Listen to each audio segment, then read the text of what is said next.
کھانے کے لیے کون سا جانور حلال ہے اور کون سا جانور حرام ہے، اس کا شرعی اصول کیا ہے، وہ ہم ڈسکس کر لیتے ہیں تاکہ آپ فیصلہ کر سکیں خود ہی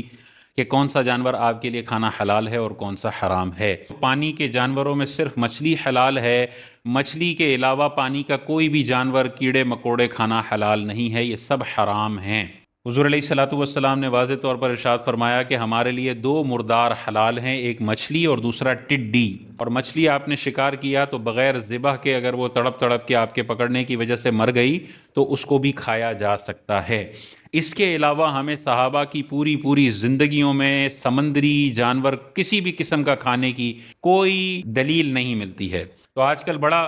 کیکڑوں کے سوپ کا رواج چل پڑا ہے، کیکڑے لوگ کھانے لگ گئے ہیں، تو کیکڑا کھانا بھی حرام ہے اور اس کا سوپ پینا بھی جائز نہیں ہے، کیونکہ کیکڑا سمندری جانور ہے اور مچھلی کے علاوہ ہے، تو یہ نہیں کھایا جا سکتا، نہ اس کا سوپ پیا جا سکتا ہے۔ جھینگے کے بارے میں علماء کا اختلاف ہے۔ اگر جھینگے کو مچھلی کی قسم سے سمجھا جائے تو بالکل حلال ہے، اور جھینگے کو مچھلی نہ سمجھیں بلکہ کیڑا سمجھیں تو کیڑا ہونے کی وجہ سے جھینگا حرام ہے۔ تو اب مچھیروں سے اگر پوچھا جائے تو بہت سارے مچھیرے اس کو مچھلی کی کیٹیگری میں بھی داخل کرتے ہیں، اور اگر ہم خود اس کو دیکھیں تو یہ کیڑا نما بھی لگتا ہے۔ تو جب اس طرح کا اختلاف ہے تو پھر بچنے میں بہتری ہے، اگر یہ کیڑا ہوا تو حرام اور مچھلی ہوئی تو حلال ہے، تو پھر ایسی مشتبہ چیزوں سے بچنا بہتر ہوتا ہے۔ لیکن اگر کوئی کھا لیتا ہے تو چونکہ اس کے مچھلی ہونے اور نہ ہونے میں اختلاف ہے، بہت سارے لوگ اس کو مچھلی کی کیٹیگری میں بھی داخل کرتے ہیں، تو ہم یہ نہیں کہیں گے تم نے حرام کھایا، لیکن ہم یہ ضرور کہیں گے تم نے ناپسندیدہ کام کیا، مکروہ تنزیہی کام کیا، نہ کرتے تو بہتر ہوتا۔ تو اپنے پیسوں سے کبھی بھی جھینگے نہ خریدیں، لیکن اگر دعوت میں کبھی جاتے ہیں اور جھینگے وہاں پڑے ہوئے ہیں اور آپ کا دل کر رہا ہے اور آپ کی پلیٹ میں کسی میزبان نے ڈال دیا اور آپ تھوڑا بہت کھا لیتے ہیں تو گناہگار نہیں ہوں گے، لیکن بچنا بہتر ہے جھینگے کو کھانے سے۔ تو سمندر میں تو صرف مچھلی حلال ہے، باقی کچھ بھی حلال نہیں ہے۔ اچھا، مچھلی کے حوالے سے بھی یہ ذہن میں رکھیے کہ وہ مچھلی جو خود ہی اپنی طبعی موت مر کر سمندر کے اوپر الٹی آ کر تیرنے لگ جائے، وہ جو مردار مچھلی ہے جس کو آپ نے پکڑ کر مارا نہیں ہے یا آپ کے پکڑنے کی وجہ سے وہ مری نہیں ہے، وہ اپنی طبعی موت مر کر کنارے پر مری ہوئی مچھلی آ گئی ہے، یہ مری ہوئی مچھلی کھانا جائز نہیں ہے۔ یہ تو بالکل مر گئی نا اپنی طبعی موت کی وجہ سے، یہ جائز نہیں ہے۔ ہاں، آپ نے پکڑا، آپ نے پنجرا ڈالا، آپ نے کانٹا ڈالا، اس کی وجہ سے وہ مر گئی، آپ نے پکڑنے کے لیے ہاتھ بڑھایا، وہ کسی سے ٹکرا کے وہ مر گئی، یہ مچھلی کھانا حلال ہے۔ زمینی اگر جانوروں کو دیکھیں تو حشرات الارض سارے کے سارے حرام ہیں۔ زمینی کیڑے مکوڑے، چوہا ہو گیا، چھپکلی ہو گئی، مینڈک ہو گیا، سانپ ہو گیا، بچھو ہو گیا، لال بیک ہو گیا، یہ جتنے بھی کیڑے مکوڑے ہیں، حشرات الارض ہیں، یہ سارے حرام ہیں، نہیں کھائے جا سکتے۔ اسی طرح گدھا حرام ہے، خچر حرام ہے، خنزیر حرام ہے، کتا حرام ہے، ہاتھی حرام ہے، اور کوا جو مردار کھاتا ہے وہ کوا بھی کھانا حرام ہے، جائز نہیں ہے۔ دو کیٹیگریز ہو گئیں۔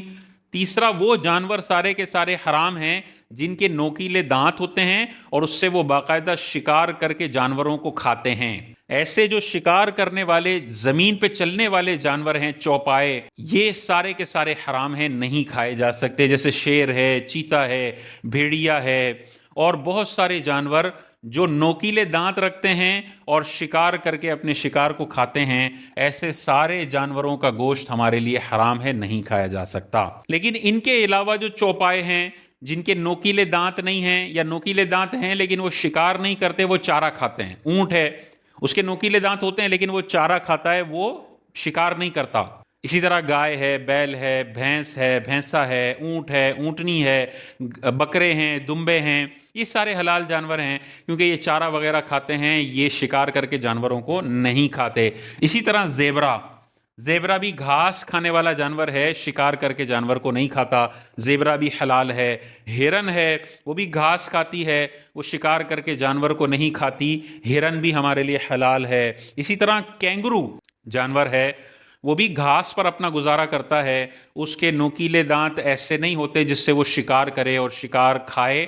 تو یہ کینگرو بھی کھایا جا سکتا ہے۔ تو یہ سارے حلال جانور ہیں۔ اسی طرح اور بھی بہت سارے جانور ہوں گے جو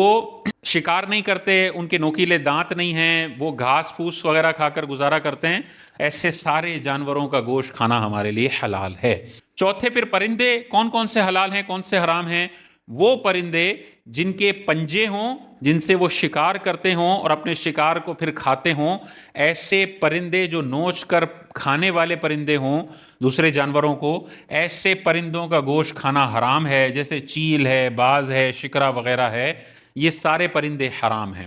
ان کے علاوہ جو پرندے ہیں جن کے پنجے نہیں ہیں، جو شکار وغیرہ کر کے نہیں کھاتے، دانے وغیرہ کھا لیتے ہیں یا کبھی کبھی مردار یا غلاظت بھی کھا لیتے ہیں، لیکن نارملی وہ شکار کرنے والے پرندے نہیں ہیں، وہ سارے کے سارے حلال ہیں، جیسے مرغی ہے، بطخ ہے، اسی طرح حلال کبوتر ہے، طوطے ہوتے ہیں، وہ دانہ چگتے ہیں، وہ پنجے ان کے ایسے نہیں ہوتے کہ وہ شکار کریں اور جانور یا مختلف چیزیں کھائیں، بلکہ وہ دانے پہ گزارا کرتے ہیں، صاف ستھری غذا ہوتی ہے، پنجے ان کے نہیں ہوتے شکاری پنجے، اور وہ شکار وغیرہ نہیں کرتے، تو ایسے کبوتر بھی کھانا بالکل حلال ہے۔ اسی طرح ٹڈی